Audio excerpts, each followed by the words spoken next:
السلام علیکم ورحمۃ اللہ وبرکاتہ۔ الحمد للہ رب العالمین والصلاة والسلام علی سید المرسلین وعلی آلہ واصحابہ اجمعین، اما بعد فاعوذ باللہ من الشیطان الرجیم، بسم اللہ الرحمن الرحیم۔ ان اللہ وملائکتہ یصلون علی النبی یا ایہا الذین آمنوا صلوا علیہ وسلموا تسلیما۔ اللهم صل على سيدنا وشفيعنا مولانا محمد معدن الجود والكرم، صلوا عليه صلاة وسلاما عليك يا رسول الله صلى الله تعالى عليه وسلم۔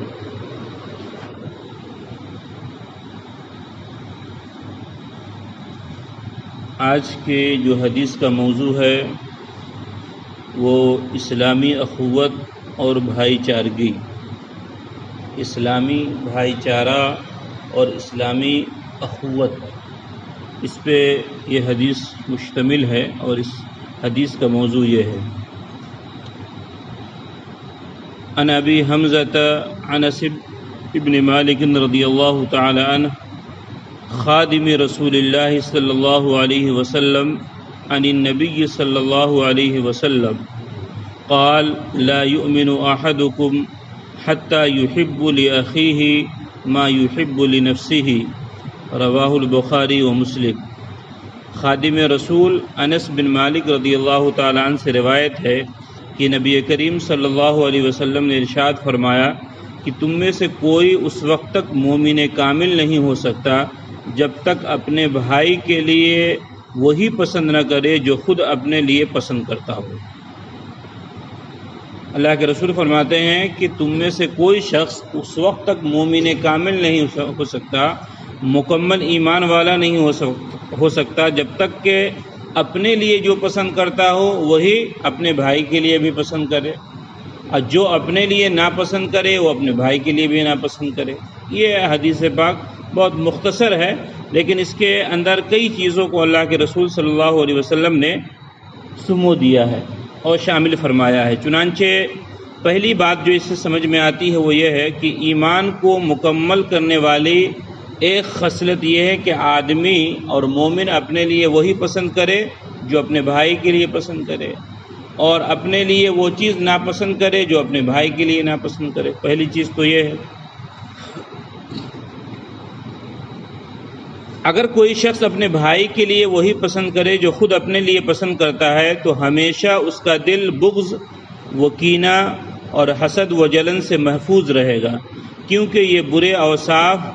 پیدا ہی اس لیے ہوتے ہیں کہ جب آدمی خود کو دوسروں سے ممتاز اور برتر سمجھتا ہے اور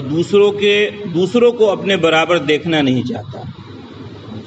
ہے نا۔ انسان ہمیشہ کیا سوچتا ہے، انسانی یہ خوبی ہے، انسانی یہ خصلت ہے کہ انسان اپنے آپ کو یہ سمجھتا ہے کہ میں ہی سب سے بڑا آدمی ہوں، میں ہی سب سے اچھا ہوں، میں یعنی انسان کمتر نہیں سمجھتا۔ اور جو انسان اپنے آپ کو عاجز نہیں سمجھے، جو انسان اپنے آپ کو کمتر نہ سمجھے، یہ صفت در حقیقت کس کی ہوتی ہے؟ شیطان کی ہوتی ہے۔ قرآن نے ایک جگہ ارشاد فرمایا، شیطان نے کہا قال انا خیر منہ، میں اس سے بہتر ہوں یا انسان سے۔ کیوں؟ کہ میری پیدائش تو نار سے ہوئی ہے، آگ سے ہوئی ہے، اور اس کی پیدائش خلقتہ من طین، اس کی پیدائش مٹی سے ہوئی ہے، اور آگ کی صفت ہے اوپر ہونا اور مٹی کی صفت نیچے ہونا، اس لیے میں اس سے بہتر ہوں۔ تو وہاں پہ انا آ گیا، انا جس کے اندر آیا اس کا مطلب اس انسان کے اندر تکبر آ جاتا ہے، گھمنڈ آ جاتا ہے، اور جس کے اندر انا آیا تو اللہ نے فرمایا ابا واستکبر وکان من الکافرین، ہے نا۔ وہاں پہ کیا ہوا کہ اس نے انکار کیا، اللہ نے فرمایا کہ تم سجدہ کرو، اس نے سجدے سے انکار کر دیا، اللہ نے فرمایا تم میرے بارگاہ سے بھگا دیے جاؤ گے، میرے بارگاہ کے راندہ ہو۔ تو انسان کو ہمیشہ اپنے آپ کو کمتر سمجھنا چاہیے، انسان کو ہمیشہ اپنے آپ کو چھوٹا سمجھنا چاہیے، بڑا ظاہر نہیں کرنا چاہیے۔ ایک تو یہ اس حدیث پاک سے ظاہر ہوتی ہے، چونکہ جب بڑا ظاہر کرتا ہے انسان نا تو اس سے ہی کیا ہے، بغض پیدا ہوتا ہے، حسد پیدا ہوتی ہے، اور بھی دوسری جو برائیاں ہیں وہ پیدا ہوتی ہے۔ اگر انسان اپنے آپ کو چھوٹا سمجھے، اپنے آپ کو کمتر سمجھے، اپنے آپ کو یہ سمجھے کہ میں